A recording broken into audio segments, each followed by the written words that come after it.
غور طلب نقطہ ہے. حذیفہ بن یمان رضی اللہ تعالیٰ عنہ فرماتے ہیں, یعنی حذیفہ بن یمان رضی اللہ تعالیٰ عنہ کی حدیث مسند احمد میں ایک شخص کو دیکھا, وہ نماز میں رکوع سجدے اس طرح نہیں کر رہا تھا جس طرح نبی صلی اللہ علیہ وسلم کرتے.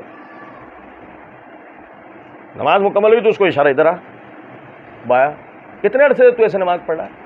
اس نے کہا حضرت 40 سال. فرمایا مجھے گواہ بنا لے 40 سال میں تو نے کچھ بھی نہیں پڑھا, اور اگر تو اس حالت میں مر گیا تو محمد صلی اللہ علیہ وسلم کی ملت پہ نہیں مرے گا. کتنی خطرناک بات ہے یہ اگر ہم سمجھے تو.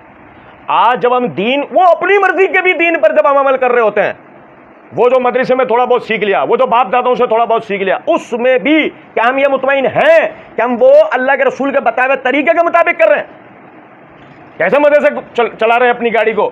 نہیں, دیکھو نماز تو پڑھ رہے ہیں, دیکھو زکات تو دے رہے ہیں, قربانی تو کی نا اتنی مہنگی والی, اللہ منہ پہ مار دے گا.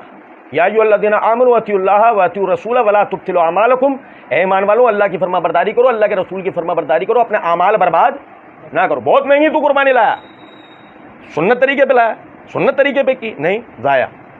ہم نہیں کہہ رہے, کس نے کہا؟ اللہ نے. بہت اچھی نماز پڑھی تو نے, اللہ کے رسول کے طریقے میں نہیں, برباد. بہت اچھا حج کیا تو نے, بہت اچھا, اللہ کے رسول کے طریقے میں نہیں, برباد. بہت اچھا نکاح کیا تو نے.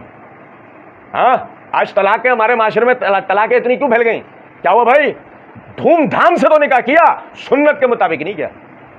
منوسیت کیا نکل کر آئی؟ ختم, طلاق ہو گئی, ختم, اینڈ ہو گیا بھائی.